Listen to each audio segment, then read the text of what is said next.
మాకు గీతం కాలేజీ నుంచి ఇన్ఫర్మేషన్ రావడం జరిగింది. అక్కడ గీతం కాలేజీ లేడీస్ హాస్టల్‌లో ఈ బీటెక్ సెకండ్ ఇయర్ సీఎస్ఈ చదువుతున్న అమ్మాయి తన హాస్టల్ రూమ్‌లో హ్యాంగ్ చేసుకున్నట్టుగా ఇన్ఫర్మేషన్ రావడం జరిగింది. ఆ విషయంపై ఇమ్మీడియేట్‌గా మేము స్పాట్‌కెళ్ళడం జరిగింది. ఇప్పటికే అక్కడ ఉన్న సెక్యూరిటీ వాళ్ళంతా అమ్మాయిని తీసి హాస్పిటల్‌కి షిఫ్ట్ చేయడం జరిగింది. హాస్పిటల్‌లో బ్రాడ్ డెడ్ అని ఇన్ఫర్మేషన్ రావడంతోని అక్కడి నుంచి గవర్నమెంట్ హాస్పిటల్ పటాన్‌చెరువుకు షిఫ్ట్ చేయడం జరిగింది. ఆ తర్వాత ప్రాథమికంగా వెరిఫై చే చేయడం జరిగింది. దాంట్లో ఆ అమ్మాయి రూమ్‌మేట్స్‌తోని మాట్లాడినప్పుడు అందాజ 1:30 వరకు రూమ్‌లోనే ఉంది. రూమ్‌లో ఉన్నప్పుడు తనేం డిస్కస్ చేసినట్టుగా ఏం చెప్పట్లేదు.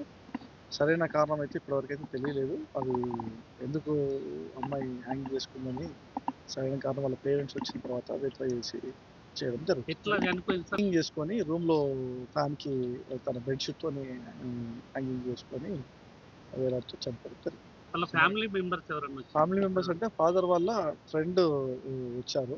తను ఉన్నారు. వాళ్ళ ఫాదర్‌కి ఫ్యామిలీ ఫ్రెండ్ వచ్చారు. వాళ్ళు కూడా ఇన్ఫార్మ్ చేసాం. వాళ్ళు కూడా వస్తున్నారు. ఎక్కడ సార్ వాళ్ళ ప్రాపర్? అనంతపూర్ ప్రాపర్.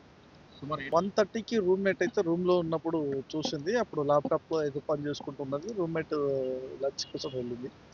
అప్పుడు తర్వాత తను ఒక 45 మినిట్స్ తర్వాత వచ్చి చూసేసరికి డోర్ తీయట్లేదు. అది మాత్రం నోటీస్ చేయడం జరిగింది.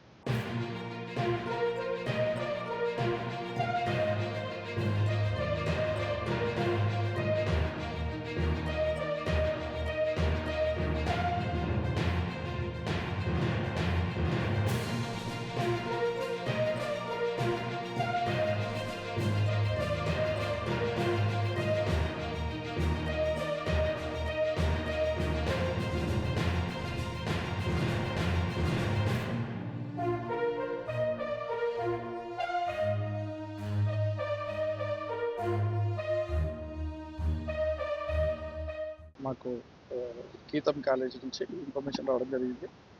అక్కడ గీతం కాలేజీ లేడీస్ హాస్టల్‌లో ఈ బీటెక్ సెకండ్ ఇయర్ సీఎస్ఈ చదువుతున్న అమ్మాయి తన హాస్టల్ రూమ్‌లో హ్యాంగ్ చేసుకున్నట్టుగా ఇన్ఫర్మేషన్ రావడం జరిగింది. ఆ విషయంపై ఇమ్మీడియేట్‌గా మేము స్పాట్‌కెళ్ళడం జరిగింది. ఇప్పటికే అక్కడ ఉన్న సెక్యూరిటీ వాళ్ళంతా అమ్మాయిని తీసి హాస్పిటల్‌కి షిఫ్ట్ చేయడం జరిగింది. హాస్పిటల్‌లో బ్రాడ్ డెడ్ అని ఇన్ఫర్మేషన్ రావడంతోని అక్కడి నుంచి గవర్నమెంట్ హాస్పిటల్ పటాన్‌చెరువుకు షిఫ్ట్ చేయడం జరిగింది. ఆ తర్వాత ప్రాథమికంగా వెరిఫై చే చేయడం జరిగింది. దాంట్లో అమ్మాయి రూమ్‌మేట్స్‌తోని మాట్లాడినప్పుడు అందాజ 1:30 వరకు రూమ్‌లోనే ఉంది. రూమ్‌లో ఉన్నప్పుడు తనేం డిస్కస్ చేసినట్టుగా ఏం చెప్పట్లేదు. సరైన కారణం అయితే ఇప్పటివరకైతే తెలియలేదు. అది ఎందుకు అమ్మాయి హ్యాంగ్ చేసుకుందని సరైన కారణం వాళ్ళ పేరెంట్స్ వచ్చిన తర్వాత వెరిఫై చేసి చేయడం జరుగుతుంది. ఎట్లా చనిపోయింది సార్? హ్యాంగింగ్ చేసుకొని రూమ్‌లో ఫ్యాన్‌కి తన బెడ్‌షీట్‌తోని హ్యాంగింగ్ చేసుకొని వేలాడుతూ చనిపోవడం జరిగింది. వాళ్ళ ఫ్యామిలీ మెంబర్స్ ఎవరన్నా ఫ్యామిలీ మెంబర్స్ అంటే ఫాదర్ వాళ్ళ ఫ్రెండ్ వచ్చారు. తను ఉన్నారు. వాళ్ళ ఫాదర్‌కి ఫ్యామిలీ ఫ్రెండ్ వచ్చారు. వాళ్ళు కూడా ఇన్ఫార్మ్ చేసాం. వాళ్ళు కూడా వస్తున్నారు. ఎక్కడ సార్ వాళ్ళ ప్రాపర్? అనంతపూర్ ప్రాపర్. సుమారు 1:30కి రూమ్‌మేట్ అయితే రూమ్‌లో ఉన్నప్పుడు చూసింది. అప్పుడు ల్యాప్‌టాప్‌లో ఏదో పని చేసుకుంటున్నది. రూమ్‌మేట్ లంచ్ కోసం వెళ్ళింది. అప్పుడు తర్వాత తను ఒక 45 మినిట్స్ తర్వాత వచ్చి చూసేసరికి డోర్ తీయట్లేదు. అది మాత్రం నోటీస్ చేయడం జరిగింది.